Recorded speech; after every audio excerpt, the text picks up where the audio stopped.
আজকে আমি ফেসবুকে এটা কি দেখলাম, আর এইটা দেখে আমার মা কি বললো আমাকে, চলো দেখা যাক।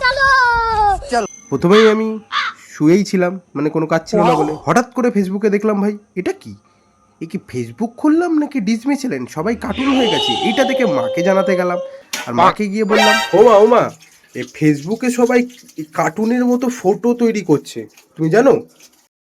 ভাবছি আমিও করব এই ফেসবুকে কার্টুনের ছবি। তারপরে মা এটা শুনে কি বললো, তুই নিজেই একটা কার্টুন, তোর আবার ফটো তৈরি করতে হয়? ইয়াই! ই তো আমাকে রোস্ট করে দিল মা। আর তারপর আর কি, মায়ের কাছে এত অপমানিত হওয়ার পর আমি লাস্ট পর্যন্ত এই অ্যাপটা নামিয়ে নিলাম, মানে মানুষ থেকে কিভাবে কার্টুন হওয়া যায়, আর ওপেন করে নিলাম।